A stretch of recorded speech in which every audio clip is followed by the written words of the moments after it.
what Jewish people have to understand is I am a guy who can look at who is involved with censoring me.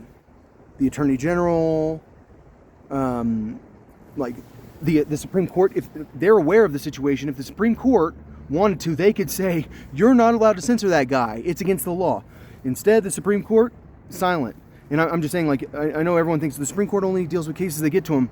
Dude, if you sent me a letter and I was on the Supreme Court and it turns out that all these people are censoring you to prevent you from making money, that they're saying you're crazy, while, like, all these people are, like, dude, I'm just saying, like, you guys know I'm not crazy. And they're like, no, I don't know you're not crazy. You might not know Taylor Swift. Do you know I was trained in PsyOps? Do you know I'm being censored? Like, do you know that I have 0 views per video?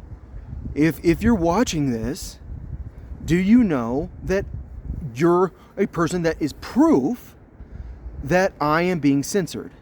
And so when a very small minority of the population gets put in charge of all these super powerful positions, then they censor this guy who's from the majority of the population, white Protestant male. No, it's not male, it's white Protestants. But I'm actually atheist, so I guess I'm not from the majority, but I was raised in the majority. When you decide that I don't have constitutional rights, and not only do I not have constitutional rights, like, I don't have the right to make like it's like beyond constitutional rights. It's freaking 1984. It's freaking the book Brave New World by Aldous Huxley. Like, that's the world we're freaking living in right now. And I don't think the Jewish people understand. The people who got put in charge that are doing this stuff are Jewish, and then, like, the majority of the population doesn't even understand the situation, because the people in charge, who are a very small minority, and they're part of a freaking psychotic religious group, pardon me for saying it, but Jewish zealots exist.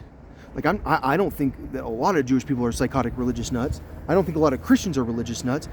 But I do believe that there are a lot of Jewish religious nuts that are, like, would never think there's anything wrong with bulldozing a Palestinian's home so that they can take it for themselves, and just, like, saying, okay, this home's mine now.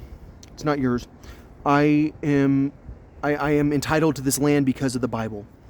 Oh, you mean the Bible that says that the Jewish guy who just had a Jewish wedding, I'm talking about the governor of Colorado, he should be put to death. He's an abomination. He's, for some reason, wearing his yarmulke that says that God's above him. Well, if God's above him, then why the fuck is he marrying a guy? That's disgusting. You're an abomination.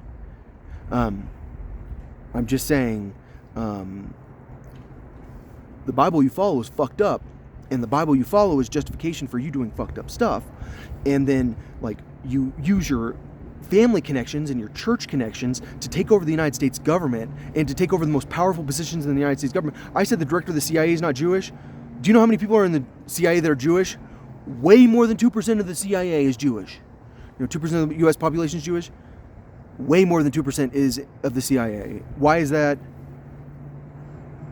I don't want to talk about it. All I'm saying is that, I think I think one of the main reasons is because when you're part of a religious community and you know each other, then you give each other jobs, and that's how church is also. It's not just Jewish people, but I don't see the Christian church, especially the Protestant church, maneuvering to take over the government like Catholics and Jewish people have.